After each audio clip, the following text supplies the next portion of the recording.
निबोधत।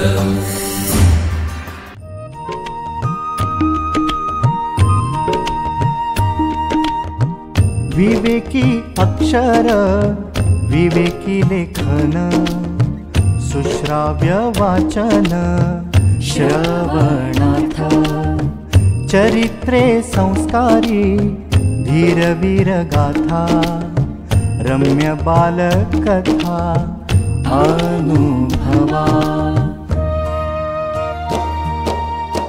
अमृताचे शब्द थोर आणि सान सगळ्यांचे कान आनंदावे चालता बोलता ऐकावे पहावे ज्ञानी होत जावे सहजची।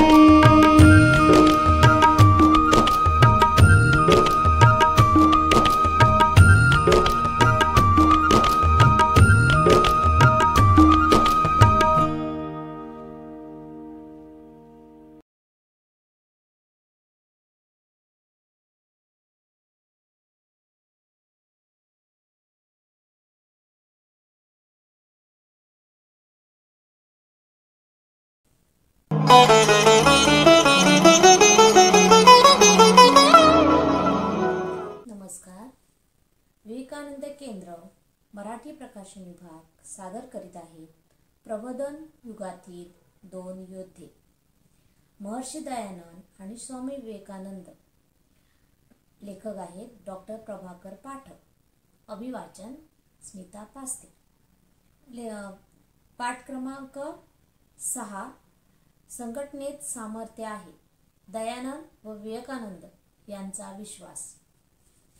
आपल्या भारतभूमीच्या उत्कर्षासाठी, सुख समृद्धी आणि विकासासाठी सर्व समाजाने एक होणे, सुसंघटित होणे आवश्यक आहे। किती महान व्यक्ती असली, तिचा प्रभावही खूप मोठा असला तरी त्यांच्या कार्याला मर्यादा असतेच। महर्षी दयानंदांचा कार्याचा व्याप वाढल्यावर एकट्याने काम करणे गैरसोयीचे व अवघड वाटू लागल्याने त्यांनी संघटनेचा विचार केला। काही विचारवंतांजवळ हा विषय मांडला। प्रथम अहमदाबाद, मग मुंबई व नंतर लाहोर, पंजाब अशा ठिकाणी आर्य समाज ही संघटना स्थापन केली। त्यात त्रिकालबाधित, सार्वजनिक व सार्वभौम असे 10 नियम केले। त्यात उपदेशांचे सार, आपल्या विचारांशी सहमत असलेल्यांना संघटनेचे सदस्य करून घेतले जाईल। स्वामी विवेकानंदांना रामकृष्णाचे शिष्य एकटे हिंडून रंजल्या गांजल्यांची सेवा करीत आहेत हे जाणवत होते, मात्र असे फार वाढत नाही। पण अमेरिकेत गेल्यावर त्यांच्या ध्यानी आले की अशी सामाजिक कामे संघटनेमुळे कितीतरी प्रभावी होऊ शकतात। त्यानंतर ते संघटनेचा विचार करू लागतात। भारतीय स्वभावाला ज्या प्रकारची संघटना पद्धती मानवेल तशीच उभी करण्यासाठी ते चिंतन करीत। भिन्न भिन्न देशात प्रवास केल्यावर तर त्यांना ठामपणे वाटू लागले की भव्य व चिरस्थायी कार्ये करावयाची असतील तर संघटना हवीच। राष्ट्रहित आणि समाजहित साधण्यासाठी त्यांनी आपल्या गुरुबंधूंशी विचारविनिमय करून निर्णय घेतला व रामकृष्ण मिशन या संघटनेची स्थापना केली। दोघांनी संन्यासी राष्ट्रीय पुरुषात ज्ञात होते की परस्पर सहकार्याचे सूत्र प्रस्थापित करणे म्हणजे संघटना होय। दोघांनीही आपल्या संघटनेसाठी ती तडीसने जावी म्हणून अनेकांचे सहकार्य घेतले। आर्य समाज दयानंदांच्या नावाशी निगडीत असलेल्या संघटनेच्या उभारणीत अनेकांनी सर्व प्रकारे सहकार्य केले। तो स्थिर होण्यासाठी शेकडोनी हातभार लावला होता। संघटनेत राष्ट्र व समाजाच्या प्रगतीची बीजे सामावलेली आहेत हे ते जाणत होते। 1875 ते 1883 एवढाच काळ त्यांना मिळाला, पण तेवढ्याच काळात कार्याला गती आली, स्थैर्य आले। स्वामी विवेकानंदांनाही संघटनेत विलक्षण सामर्थ्य आहे असे जाणून भव्य व चिरस्थायी कार्यासाठी संघटना उभी करायला हवी असे वाटते। ती 1 मे 1897 ला स्थापन केले.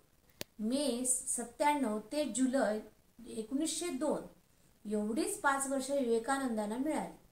दयानंदांपेक्षाही कमी वर्षे मिळाली, पण दोघांनी भारतीय समाजातील सर्व स्तरातील लोकांच्या कल्याणाची कामे करण्यावर भर दिला. जनसामान्यांचा बौद्धिक, मानसिक व विकास व प्रगती घडवून आणण्यास दोन्ही संघटनांनी मदत केली. त्यात विवेकानंदांचा दृष्टिकोन समन्वयाचा अधिक होता. एकाने वेदाध्ययन व वेद प्रमाणित तत्वेच समाजापुढे ठेवली, तर दुसऱ्याने म्हणजेच विवेकानंदांनी वेदांबरोबर वेदांतांची तत्वे व संकल्पना लोकांपुढे ठेवली. दयानंदांच्या पुढे फक्त आर्यवत होता, पण विवेकानंदांनी संघटनेत 2 भाग असतील असे म्हटले. एक भारतीय तर दुसऱ्यामध्ये परदेशातही संघटनेचे काम उभे करावयाचे. सर्वत्र देश विदेशात संन्यासी पाठवायचे ठरले. त्यांनी देशात संघटनेच्या वाढीसाठी गृहस्थाश्रमाची मदतही घ्यायची ठरविली. श्यामजी कृष्ण वर्मा एकटेच परदेशास्थ आर्य समाजाची कार्यकर्ते सर्व परिचित आहेत. दोघांनीही आपल्या संघटनांना सामाजिक व सांस्कृतिक स्वरूपाच्या ठेवल्या आणि राजकारणापासून दूर ठेवल्या. संघटना हे राष्ट्र पुनर्निर्माणासाठी आवश्यक तत्व आहे, हे या 2 थोर पुरुषांनी वेळोवेळी सांगितले आहे.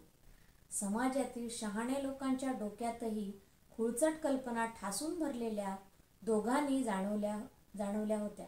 मनाचा भीषण संकुचितपणा असूनही त्या मौल्यवान गोष्टी म्हणून कवटाळून बसतात. राष्ट्र उत्कर्षाला व सामाजिक अभ्युदयाला यामुळे खीळ बसते. विनाकारण प्रश्न गुंतागुंतीचे करून ठेवले गेले आहेत. त्याला स्वरूपही व्यापक आलेले होते. समाजात जेवढे वंश, जात, पंथ, भाषा, प्रदेश, भेद आहेत, अध्यात्मतही तसेच आहेत. द्वैती, अद्वैती, विशिष्ट द्वैती, शैव, वैष्णव, पशुपत, शाक्त, नाथ अशा अध्यात्म शक्तीही विखुरलेल्या आहेत. असे असले तरी या दोन्ही थोर संघटक संन्यास्यांनी याविषयी आपले विचार व्यक्त करून त्यातूनही एक संघटना तत्व असल्याचे दाखवून दिले.